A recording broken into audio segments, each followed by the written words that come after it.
அநீதி, அராஜகம், தில்லுமுள்ளு இவையெல்லாம் திமுக முதற்றே உழைக்கு. பவளவிழா பாப்பாக்கு வேற என்ன தெரியும்? பழைய டப்பாவை உருட்டதானே தெரியும். அவங்க பண்ற தப்பெல்லாம் நம்ம எடுத்து சொன்னா, அவங்க பண்ற அட்ராசிட்டியை பத்தி நம்ம எடுத்து சொன்னா, அவங்க பண்ற அந்த ஊழலை பத்தி தான் நம்ம எடுத்து சொன்னோம். முக்கியமா நாம அதை எடுத்து சொன்னா 50 வருஷத்துக்கு முன்னாடி இருக்கிற அதே தகர டப்பாவை எடுத்து உருட்ட ஆரம்பிச்சிருவாங்க. இன்னைக்கு இந்த டிஜிட்டல் உலகத்துல திருவள்ளுவர் இருந்திருந்தாருன்னா இந்த தீய சக்தியை பத்தி என்ன திருக்குறள் எழுதியிருப்பாரு? அநீதி, அராஜகம், தில்லுமுள்ளு இவையெல்லாம் திமுக முதற்றே உழைக்கு. மாபெரும் மக்கள் சக்தியா நம்ம அணி ஒரு பக்கம், அடுத்து திமுக தலைமையில் மற்ற கூட்டணி கட்சிகள் ஒரு பக்கம், அடுத்து பாஜக தலைமையில் மற்றும் பலர்.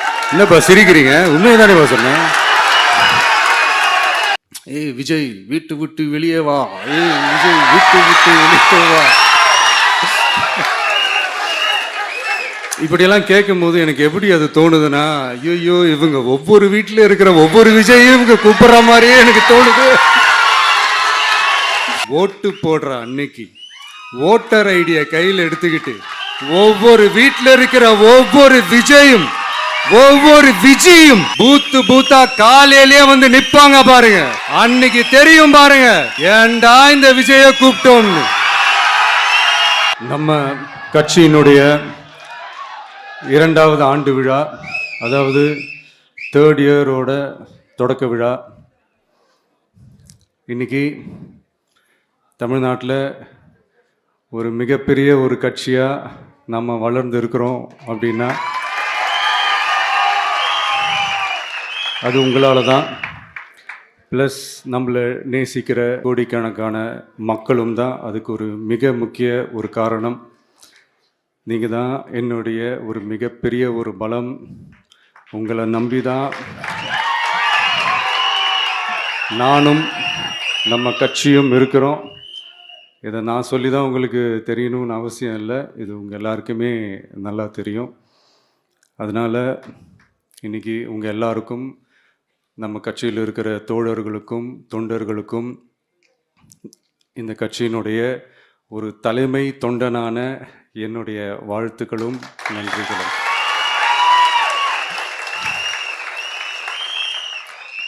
அப்புறம் என்ன, மைக்கை பிடிச்சாச்சு, வெடியை கொளுத்தி போட்டுருவோமா?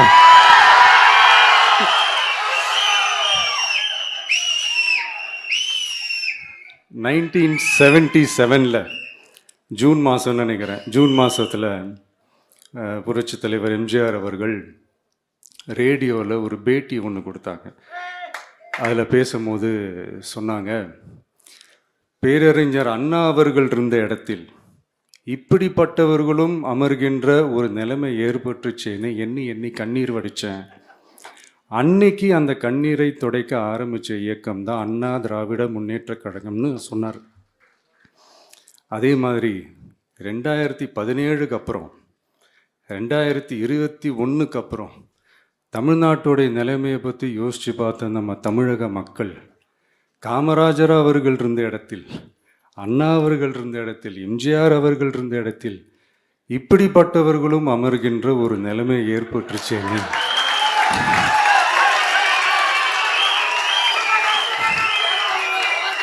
தமிழக மக்கள் கண்ணீர் வடிச்சாங்க. இன்னைக்கு இந்த கண்ணீரை துடைக்க ஆரம்பிச்ச இயக்கம் தான் தமிழக வெற்றிக்கழகம்.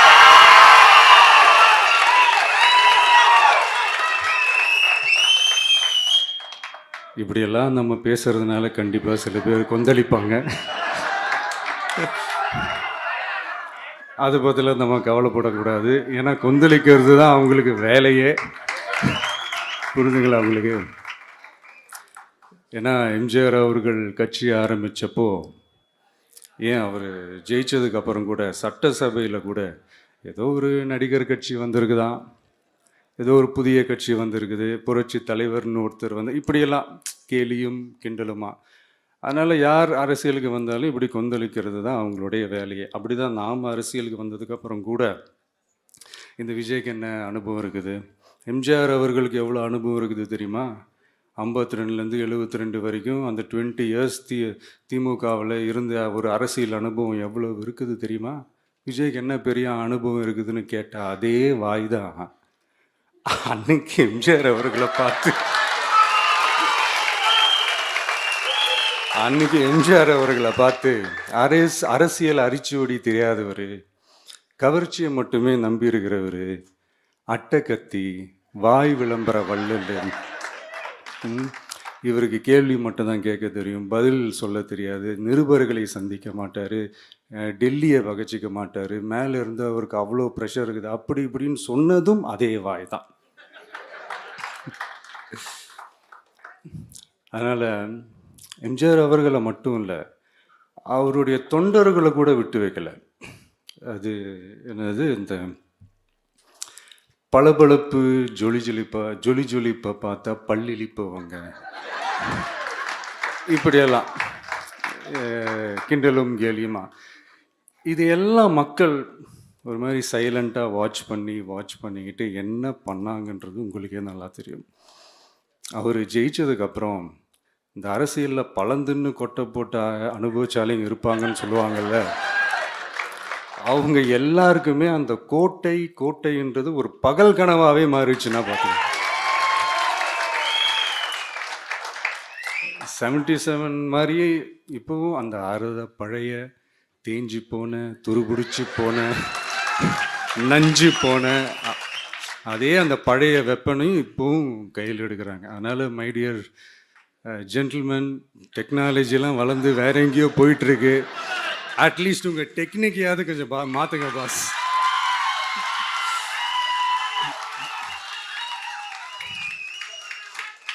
காமராஜர் அவர்களையும் விட்டு வைக்கல. அவருக்கு இலக்கியம்னா என்ன தெரியும், அவர் மாபெரும் புலவர், அந்த புலவர் இந்த புலவர்னு அவரை பற்றியும் கிண்டலும் கேலியுமா. அதான் முன்னாடியே சொன்ன மாதிரி யார் எதிர்த்து நின்னாலும் அவங்கள கொந்தளிக்கிறது தான் அவங்களுடைய வேலையே.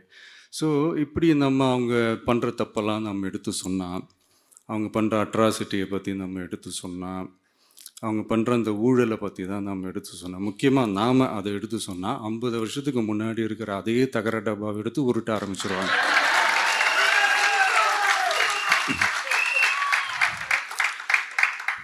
பவள விழா பாப்பாவுக்கு வேற என்ன தெரியும்?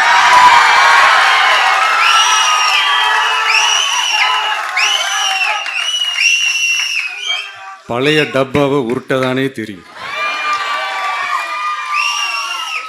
அதுக்காக நாம் அவங்க பண்ணுற தப்பெல்லாம் சொல்லாமல் வெளியே சொல்லாமல் இருக்க முடியுமா? சொல்லுவோம், சொல்லிக்கிட்டே இருப்போம். நம்மளை தவிர யார் அவங்கள ஏற்று நின்று கேள்வி கேட்கறது? யாருக்கு அந்த தில் இருக்குது?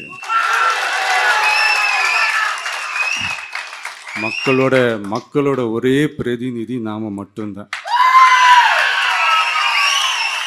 ஸோ இப்படி இருக்கிற இந்த நிலைமையில்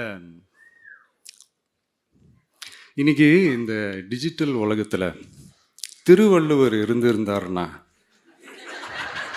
இந்த தீய சக்தியை பற்றி என்ன திருக்குறள் எழுதியிருப்பாரு?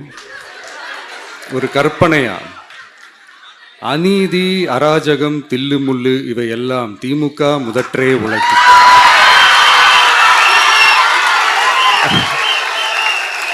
ஒரு கற்பனையா?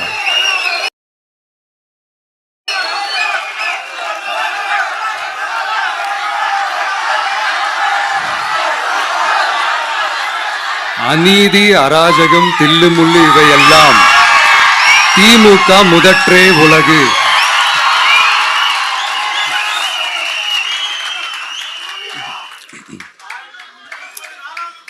அடுத்து இந்த என்னப்பா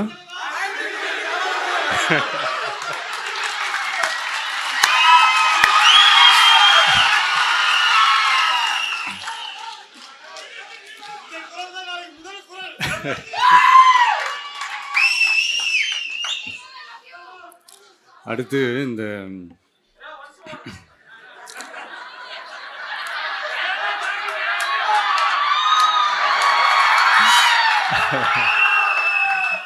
சொல்லிட்டேன், 2 வாட்டி சொல்லிட்டேன். அநீதி, அராஜகம், தில்லுமுள்ளு இவையெல்லாம் திமுக முதற்றே உலகு.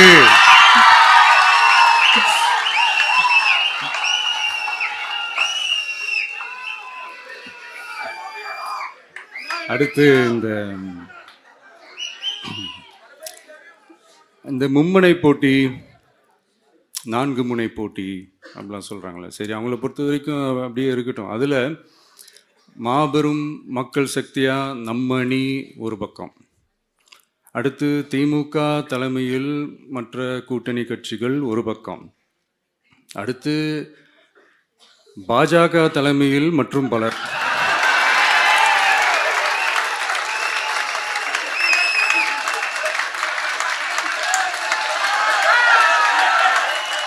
என்னப்பா சிரிக்கிறீங்க? உண்மையதானே சொன்னேன்.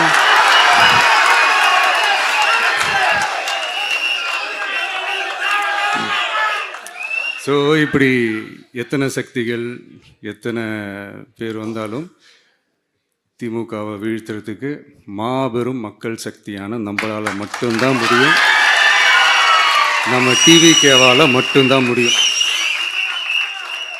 ஸோ இப்படி இருக்கிற இந்த நிலைமையில் ஏய் விஜய் வீட்டு விட்டு வெளியே வா, ஏய் விஜய் வீட்டு விட்டு வெளியே வா, இப்படியெல்லாம் கேட்கும்போது எனக்கு எப்படி அது தோணுதுன்னா, ஐயோ இவங்க ஒவ்வொரு வீட்டில் இருக்கிற ஒவ்வொரு விஜயும் இவங்க கூப்பிடுற மாதிரியே எனக்கு தோணுது.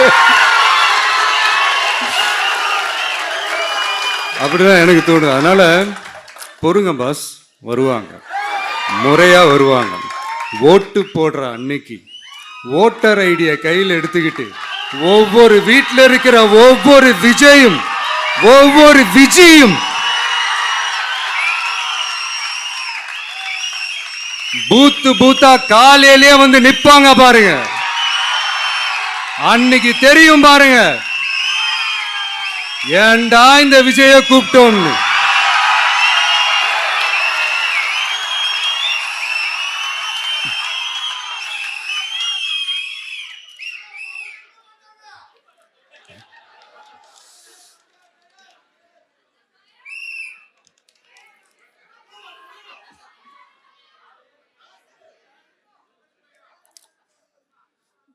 ஸோ இப்படி பேசினா உடனே இவரு நான் சினிமாவா இது அப்படின்ட்டு ஆரம்பிச்சிருவாங்க. நான் சினிமா விட்டாலும் நீங்க சினிமா விட மாட்டேங்கிறீங்களேப்பா.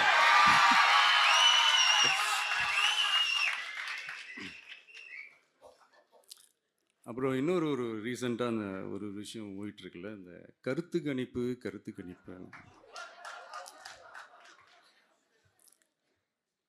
அதில் நிறைய பேர் உண்மையான கருத்து கணிப்புலாம் சொல்கிறாங்க. அதையும் நான் தப்பு சொல்லலை. சில பேர் கடுப்பில் விட்ட கணிப்பாகவும் இருக்குது, அதையும் நான் தப்பு சொல்லலை. இந்த கடுப்பில் விட்ட கணிப்பாளர்களுக்கு நான் சொல்லிக்கிறது என்னென்னா, ஒவ்வொரு ஊராக தெருவா வீடு வீடாக போய் நீங்கள் அந்த கருத்து கணிப்பு எடுத்து பாருங்கள். ஒவ்வொரு வீட்லேயும் டிவிக்கு இருக்கிறத நீங்கள் பார்ப்பீங்க.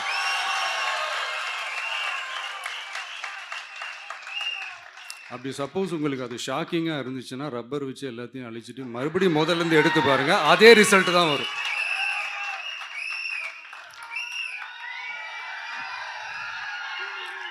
இது என்னப்பா லாஜிக்கு, அது எப்படி எல்லார் வீட்லேயும் டிவிக்கு இருக்கும் அப்படின்னு நீங்கள் கேட்டிங்கன்னா, ஒரு சின்ன சாம்பிளுக்கு ஒரு சின்ன டெஸ்ட் ஒன்று பண்ணி பாருங்களேன். நம்ம சிஎம் சார் இருக்காங்கள்ல, ஸ்டாலின் சார், ஒரு 2 இயர்ஸ் பேக் இருக்கும்னு நினைக்கிறேன், ஒரு மேடையில் பேசும்போது சொன்னாங்க, இந்த மாதிரி என்னோட கட்சிக்கு அவங்களுடைய கட்சிக்காரங்க சில பேர் பண்ணுற அட்ராசிட்டி, ஒரு சில மந்திரிகள் பண்ணுற சில அட்ராசிட்டிஸ்லாம் பார்த்து ராத்திரியில் எனக்கு தூக்கமே வரமாட்டேங்குது அப்படின்னு ஒரு 2 இயர்ஸ் பேக் இருக்கும்னு நினைக்கிறேன். அந்த வீடியோ கூட இருக்குது. அப்படி இருக்கிற அவரு என்னைக்காவது ஒரு நாள் அசந்து தூங்குவார்ல, அப்ப அவர்கிட்ட போய், சார்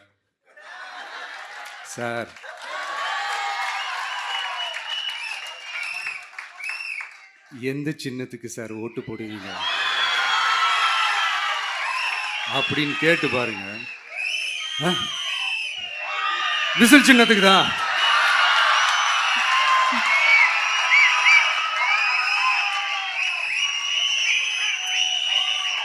தூக்கத்துல இப்படி டப்புன்னு எழுப்பி கேட்டா டப்புன்னு உண்மையை போட்டு உடைச்சிருவாங்க.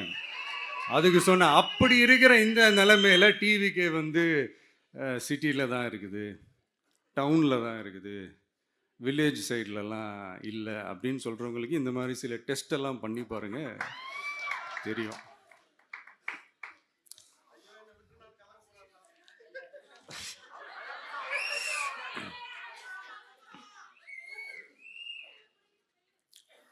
விசில் சின்னம் போகாத ஊரே இல்லை. விசில் சின்னம் எங்கெல்லாம் இருக்குதோ அங்கெல்லாம் டிவிக்கே இருக்குதுன்னு அர்த்தம். என்னுடைய அம்மா, அக்கா, தங்கைகள், அண்ணன், தம்பிகள் டிவிக்கேக்கு ஓட்டு போடுறத யாராலையும் தடுக்க முடியாது.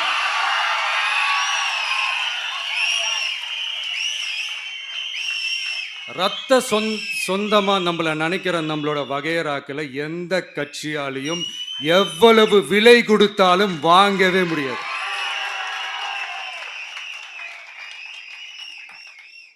நான் ஓவர் கான்ஃபிடென்ஸ்ல பேசுறேன் அப்படின்லாம் நினைக்காதீங்க. இதுதான் கள நிலவரம், கள யதார்த்தமும் இதுதான். தீய சக்தியை வீழ்த்துறதுக்கு தூய சக்தியான நம்மளால மட்டும்தான் முடியும். இந்த 2026 சட்டமன்ற தேர்தலில் டிவிக்கே தான் மக்களோட ஒரே ஆப்ஷன். Otherwise no diversion.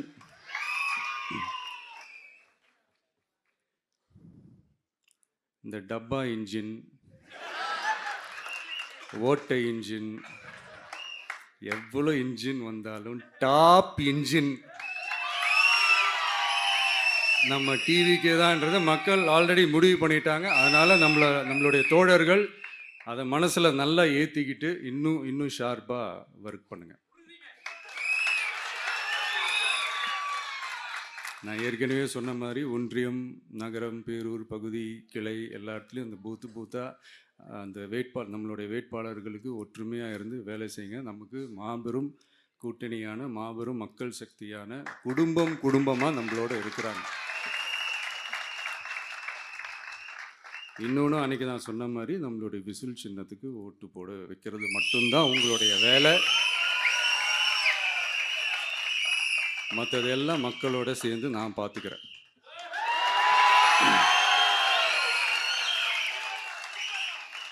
தமிழ்நாட்டோட அரசியலில் தி விசில் ப்ளோயர் இஸ் டிவிகே.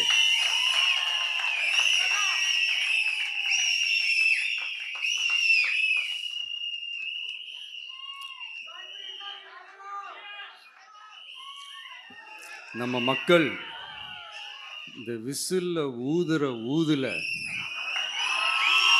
இந்த தீய சக்தியும் இந்த ஊழல் சக்தியும் தெரிச்சு ஓடணும். எப்படி தெரிச்சு ஓடணும்? அன்னைக்கு சென்ட் ஜார்ஜ் கோட்டையில் டிவிக்கு ஆளும் கட்சியா எழும்.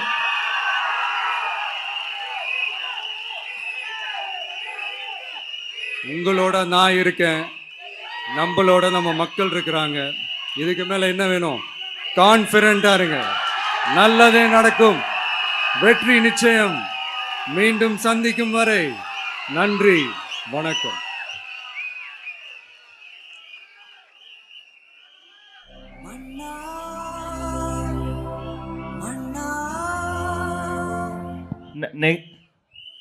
நன்றி உரை வழங்க